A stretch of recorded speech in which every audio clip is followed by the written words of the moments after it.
Guys screen visible है right? जी sir. जी जी available.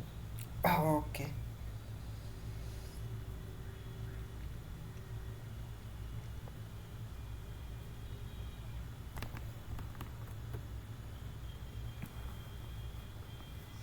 तो guys आज हम पढ़ेंगे कि एसएनआर मार्केट में क्यों नहीं वर्क करता और कैसे हमको मार्किंग करनी चाहिए। क्या हम जो मार्क करते हैं लाइक रेजिस्टेंस मार्क करते हैं या सपोर्ट मार्क करते हैं, वो सही तरीका क्या है मार्क करने का। और जो एसएनआर आपको बताते हैं मार्केट में कि ऐसे वर्क करता है, वो मार्केट में क्यों वर्क नहीं करता है। और क्यों जो आपको सब बताते हैं कि पीछे से यहाँ से लाइन ले आओ, इतने बड़े रेजिस्टेंस आपसे आपको कुछ भी नहीं देखना। आपको केवल देखो, पहले मैं बताता हूँ आपको क्यों नहीं वर्क करता है रेजिस्टेंस और सपोर्ट। देखो मार्केट मान लो ऐसे चल रहा है, ऐसे ऊपर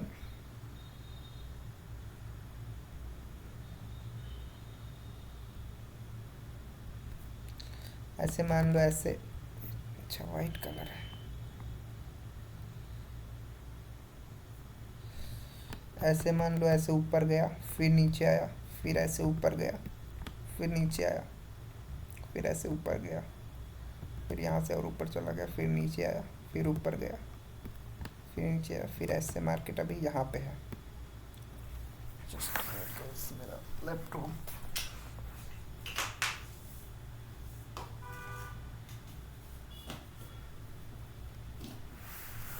ओके।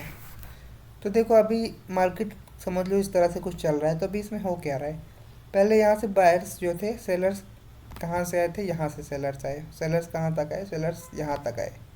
उसके बाद क्या हुआ, सेलर्स आए यहाँ पे, फिर यहाँ पे बायर्स आए, बायर्स ने यहाँ से फिर पहली बार कहाँ से सेलर्स आ रहे थे, यहाँ से आ रहे थे। अब दूसरी बार सेलर्स कहाँ से आ रहे हैं, अब दूसरी बार सेलर्स यहाँ से आ रहे हैं। इस पॉइंट से थोड़े से ऊपर से आ रहे हैं। अब देखो फिर से सेलर्स आए, पहली बार सेलर्स यहाँ से आ रहे थे, अब सेलर्स कहाँ से आ रहे हैं, सेलर्स यहाँ से आ रहे हैं। थोड़ी सी पोजीशन अपनी और नीचे शिफ्ट कर दी है। अभी क्या हुआ, अभी बायर्स आए, बायर्स आए, बायर्स को यहाँ से आना चाहिए था सपोर्ट रेजिस्टेंस के मुताबिक, लेकिन बायर्स यहाँ से ना आके यहाँ से आ गए। सेलर्स सॉरी, सेलर्स यहाँ से आए। उसके बाद फिर से कहाँ से बायर्स आ रहे हैं, बायर्स अब यहाँ से आ रहे हैं। फिर वैसे सिमिलर अब बायर्स यहाँ से आने शुरू हुए। अब फिर यहाँ से सेलर्स आ रहे हैं, फिर अब यहाँ से सेलर्स आए, यहाँ से फिर बायर्स आए। अब यहाँ पे जब सेलर्स आ रहे हैं तो क्या कोई बता सकता है कि अब बायर्स कहाँ से आएंगे, एनीवन? सर नीचे सपोर्ट से आएंगे शायद आए तो। यहाँ से, जी जी हाँ सर। जो डब्लू के बीच में सपोर्ट है यही। ये वाले, ओके, इससे ऊपर। ये वाले। हाँ ये वाला। ये तो सपोर्ट ही नहीं होना पहली बात तो कोई। ओ। यहाँ तो कोई सपोर्ट नहीं, ये तो रेजिस्टेंस था, ये भी रेजिस्टेंस था।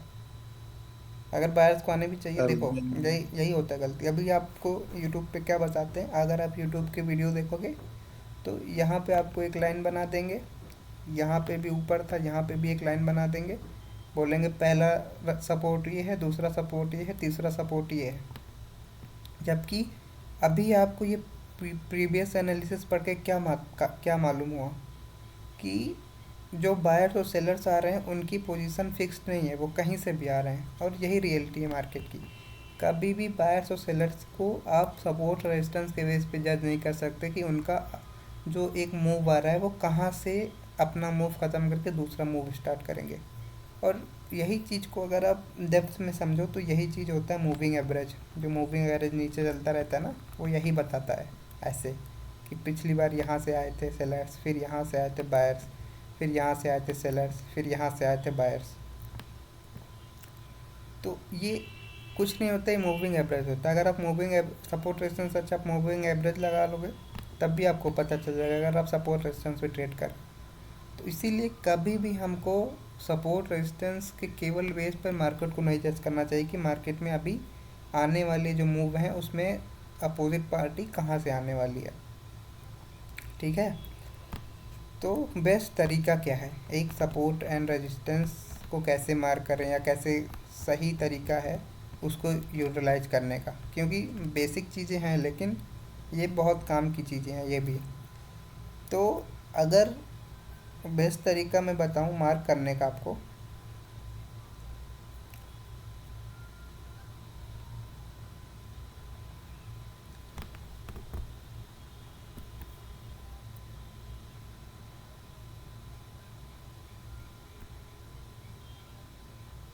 पहले हम सपोर्ट का देख लेते हैं।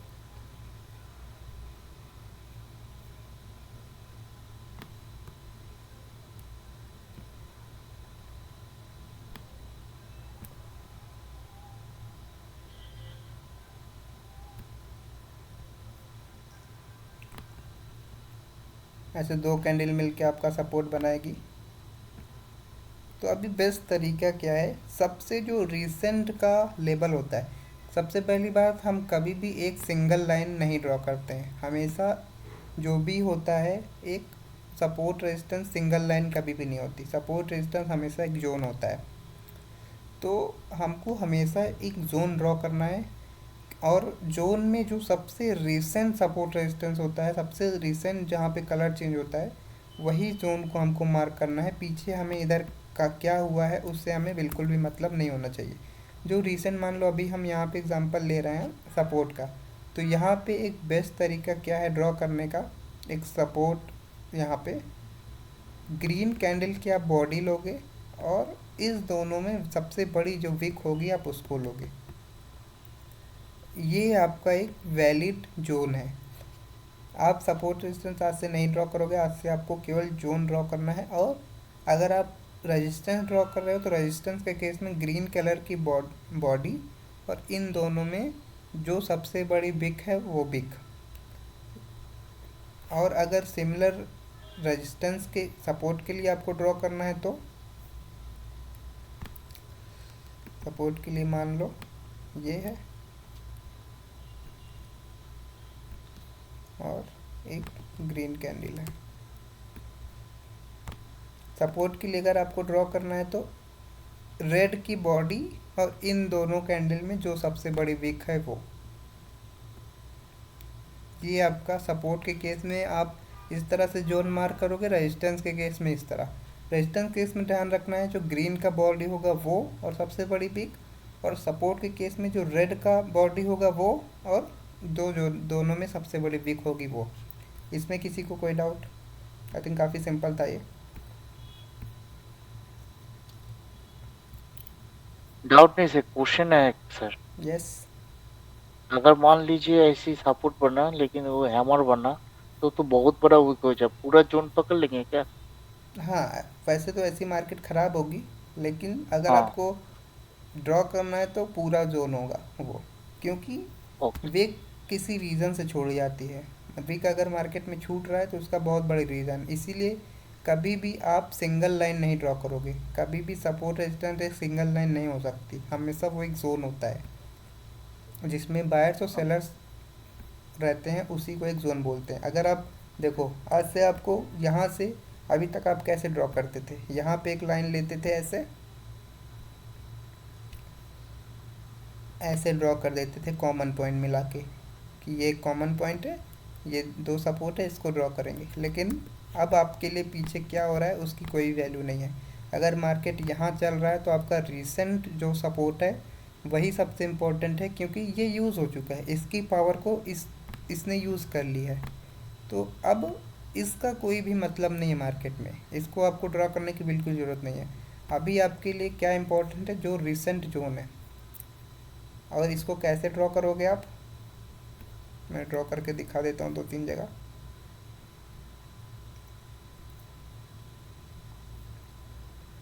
ग्रीन की बॉडी लोगे आप, और जो दोनों में सबसे बड़ी विक होगी वो, ये आपका एक वैलिड जोन है।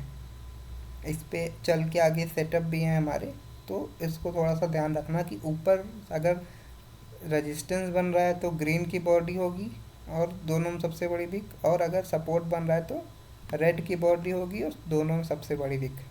ऐसे आपको अब यहाँ पे देखो, जैसे ये ग्रीन की बॉडी ये है और वीक अगर नहीं है तो रेड की बॉडी ऊपर है तो वहाँ तक आप ड्रॉ करोगे ऐसे।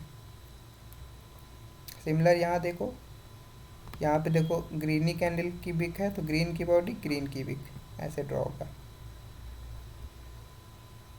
यहाँ पे रेड की बॉडी, इन दोनों कैंडल में सबसे बड़ी विक किसकी है, रेड की है, और रेड का ड्रॉ होगा।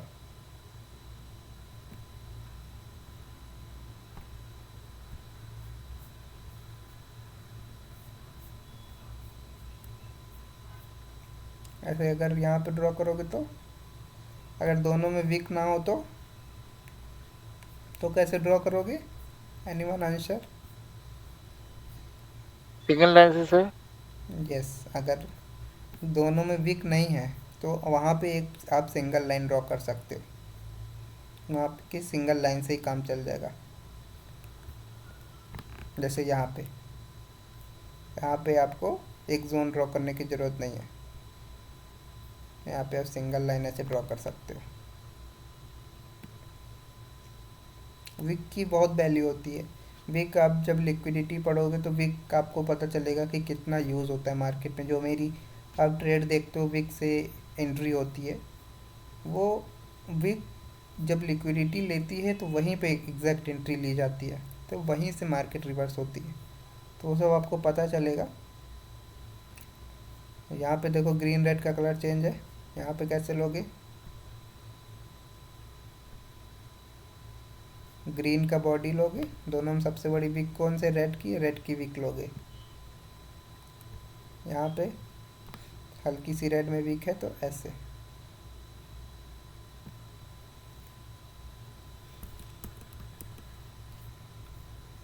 सर अगर जोन को ब्रेक करते हो वो कैसे पहचानेंगे? क्या चीज़, जोन को अगर ब्रेक कर दे तो फेक ब्रेकआउट और रियल ब्रेकआउट कैसे पहचानेंगे? 1 मिनट, क्वेश्चन किसका है? हाँ, कौन पूछ रहा था एक बार दी, और तब? दीपक। ओके, तो दीपक अभी जो हम पढ़ रहे हैं ना उसमें फेक ब्रेकआउट और ये सब का मतलब आपको यूज़ ही नहीं लगेगा कहीं भी, कि आपको ये पढ़ना है कि आपको फेक ब्रेकआउट को कैसे पहचानना है या ब्रेकआउट के बाद कैसे ट्रेड करना है।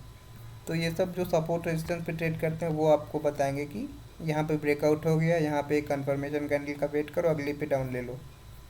यहाँ पे आप ये सब नहीं पढ़ोगे, आप सीधा मार्केट को रीड करोगे। आपको पता चलेगा कि अगर ये ग्रीन कैंडल आई है, अब ग्रीन कैंडल ने इसको ब्रेक किया है, अगर इस ग्रीन कैंडल में अभी भी पावर बची है तभी एक ग्रीन कैंडल आएगी, अदरवाइज मार्केट रिवर्स हो जाएगी। जी जी। तो धीमे धीमे वहाँ भी पहुँचेंगे कि हम समझेंगे कि एग्जॉस्टेड होती है कैंडल कैसे कैसे नहीं होती। तो वो वाली ट्रेडिंग आप मतलब जितनी जल्दी हो सके भूल जाओ, कि हमें पता चलेगा कि अगर इसका ब्रेकआउट हो गया तो हम कैसे आगे की ट्रेड करें। ट्रेड तो अभी बहुत दूर की बात है, अभी बस छोटी छोटी चीज़ें हम पढ़ रहे हैं, उसको सीखिए। अभी जोन में अगर आपको कोई डाउट हो तो बताइए। नहीं, जोन में कुछ नहीं है। ओके गाइस, तो 1 घंटा ऑलमोस्ट हो चुका है, 1 घंटे से काफ़ी ज़्यादा हो चुका है। आज के लिए इतना ही रखते हैं, और आप लोग अभी भी इस पे प्रैक्टिस करिएगा। कल हम एक नया टॉपिक स्टार्ट करेंगे क्योंकि वो इम्पोर्टेंट है, अभी मैं स्टार्ट नहीं कर सकता हूँ, काफ़ी टाइम लग जाएगा उसमें। तो आप लोग इस पे प्रैक्टिस करना और वैलिड पुल बैक सभी ड्रॉ करना, जिसको मैंने आज सबके चार्ट में ऑलमोस्ट सिमिलर गलती थी। और दीपक आपके में थोड़ा ज़्यादा था तो आप थोड़ा सा चार्ट में प्रैक्टिस ठीक है कीजिएगा। ठीक है। और वैलिड कल कैसे प्रैक्टिस करोगे आप, कल इस तरह आप सबकी पीडीएफ होनी चाहिए। मुझे लग रहा है आज काफ़ी लोग को डाउट था। इस तरह आपकी पीडीएफ होगी, ऊपर आपका नाम लिखा होगा तो पहचानने में दिक्कत नहीं होगी। और अगर आप फ़ोन में करो तो फ़ोन में एक टूल आता है कोई, उसको देख लेना, उससे आप करना तो एग्जैक्ट लाइन ड्रॉ होगी। और सेंटीमेंट ड्रॉ करना, प्लस आप सेंटीमेंट के साथ साथ जोन मार्किंग भी ड्रॉ करोगे। ठीक है, आज आपके लिए यही 2 काम है कि आप जोन ड्रॉ करोगे और जोन के साथ जो सेंटीमेंट मार्क होगा वो ड्रॉ करोगे। ठीक है, ओके सर। सर कितना एसएस क्या बोल रहे कितना एसएस, कितना मतलब